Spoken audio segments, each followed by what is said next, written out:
mooy defaraat mooy xoolaat nuñ koy rectifier lii nag introduction la woon pour ñu gën a xam la may wax lu mu doon lii dañ koo defut safaan walla ñu def moo tax mu andi ñu fii ñu nekk nii ole ñu def loolu li ci njëkk mooy dañoo def li tubaab di wax cavalier seul mooy dañoo xëy génne seen décision def seen répartition li war a dem ci ceeb li war a dem ci diwlin li war a dem ci ay garab ak leneen amul kenn kuñ ci waxtaana ñu ne déete ki waaye ñu passé seeni commande ci anam yoo xam ne kenn xamul passé seeni commande li ci gën a yéeme mooy gannaaw bu mu jëlee moom Macky Sall décision te waxtaanu ci kenn moo tax li ma doon waxtaan ak ñenn ci sama mbokk opposition bi dama leen ne luñ la consulté wul ca bañ koy nas nuñ la ciy boole ca bañ koy exécuter loolu dafa jaarul gannaaw ba mu ko defee dafa dem tànn benn ministre am nga xam ne li ñu doon tooñee ay Karim Wade naan ministère de la terre du ciel et cetera léegi nag dañ daan ministère du riz de l'huile des pistes rurales et cetera dajale 50 ministères teg ci loxoom ndax mooy dauphin ba moom la ñuy xàllal ñu jël mbir ma teg ci loxoom ndax seen conception ñoom ci mbir mi ak ni ñu gisee sénégalais ak rapport politique bi ñu bëgg a am ak sénégalais mooy sénégalais ki koy andil ceeb beeg diwlin bi kooku lay wekk la ñu bëgg mooy ñu ne Mansour Faye moo andi ceeb bi moo andi diwlin bi moo andi suukar bi moo ñu jox ci loo xam ne alalu réew mi la loolu naa ci dellu si ndax sénégalais il faut ñu xam ni nag la ci kanam dina métti de ñu jël ko jox ko mu wëlbatiku def ay commandam dans une opacité totale xam nga problème mu suñu homme politique yi mooy rapport bi ñu am lu bari ci ñoom bokk ma bañ a généraliser ndax ca laa bokk rapport bu ñu am ak pouvoir ñoom rapport de jouissance la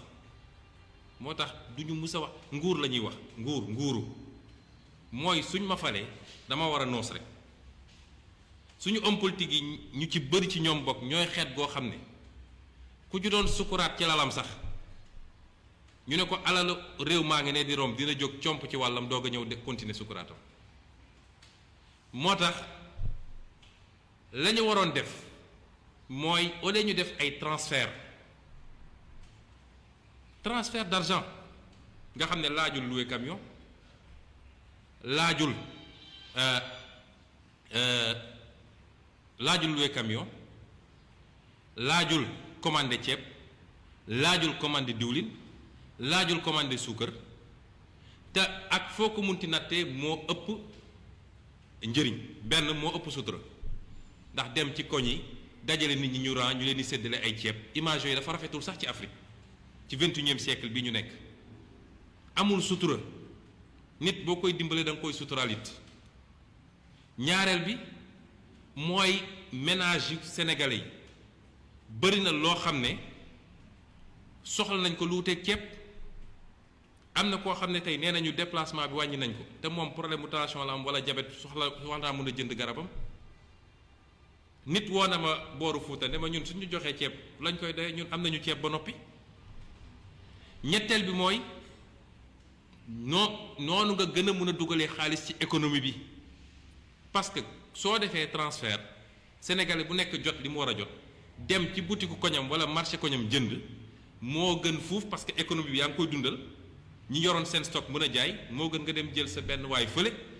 wala sa ñaari waay dong jox leen ay milliards ñoom kese alors que économie bi mu ngi dox te transfert yomb na réewu àdduna yëpp transfert lañu def États-Unis transféré nañu ku nekk $3000 feneen ak feneen def nañ ko doo gis benn réew bu respecté boppam dajale nit ñi di leen jox ay saaku ceeb bu ko defee caméra tubaab bi ñëw di filmer ñu naan famine au Sénégal ak famine à bërëb sàngam amul sutura te ñoom amoon nañu fichier ba noppi ndax fichier bi ANSD defar rek on a 588 000 ménages ci koo xam ne yow nee nga 1 million de ménages ngay ciblé bourse de sécurité sociale sécurité familiale yi naka lañ koy joxe dañuy def transfert c'était le moment ñu associer les opérateurs dans un élan patriotique frais sax duñ ko ci jël ménages yi jot seen enveloppe dem régler seen soxla li ñu soxla ñoom waaye xam ngeen li problème bi mooy boo defee ay commande moccaat mënu cee am surfacturation mënu cee am rétrocommission mënu cee am loolu rek mooy problème bi moo tax ñu choisir situation bi gën a compliqué bi gën a jafe ne ñoo ngi dem commander ji ay ceeb kon gestion boobu ñu gérer boole kook nag li tubaab di wax mimétisme mooy toppandoo président de la République boo xam ne doo jël décision sa décision bopp bu Macron ne ah on est en guerre nga ne oui on est en guerre bu Macron ne guerre bi jeex na nga ne guerre bi jeex na bu ne déconfinement nga ne déconfinement bu ne il faut qu'on apprenne à vivre avec le virus nga ne il faut qu'on apprenne à vivre avec le virus jël ay décisions yoo xam ne concerté wuloo sax ak ñi nga war a concerté parce que gis nga administration bi man xam naa administration obligation de réserve ak loyauté moo tax ñemewuñoo wax waaye man bir na ma ni ay ñoom docteur Seydi ak ñeneen ak ñeneen consulté wuñu leen bi ñuy jël décision bi décision panique la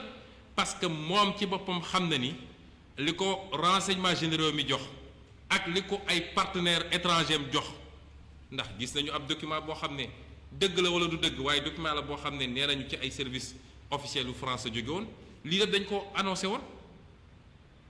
ne ni ñu war a gérer pandémie boo moytu sax ay émeutes la ñu jëm donc concertation amu ci barki Dembo Ndiaye la docteur Xemes Diouf Ndiaye defe naa noonu la tudd génn taxaw wax a wax ba fuur ne Sénégalais yi respecté wuñu consignes yi defuñu ci ñaari fan Macky Sall taxaw ne levé naa mesures yi ci loo xam ne restez chez vous takk leen seen masque bu leen génn ñu xëy rek di jour wala amee ñu ne lépp jeex na muy décision précipitation ba tax nag la ñu mën a constater fi mu toll nii mooy fiasco total moo am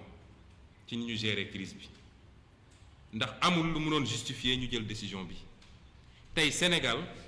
bokk na ci réewu Afrique yi nga xam ne moom la épidémie bi gën a laal ci Afrique ba mu daj ci fukki réew yi maladie bi yi feebar bi yi mbas mi gën a dal fi mu ne ni Sénégal ci la bokk te ci biir fukki réew moomu Sénégal moo ci sixième te booy xool suñ ko doon natt sax li ñuy wax valeur relative ci tubaab parce que soo jëlee Afrique du Sud mu am 11000 cas waaye 11000 cas ci 57 millions de population nga jël lu mel ni Nigéria mu am 4000 cas ci 200 millions de population ñun Sénégal ñu am démb 1995 cas ci 16 millions d'habitants kon en valeur relative ci ñu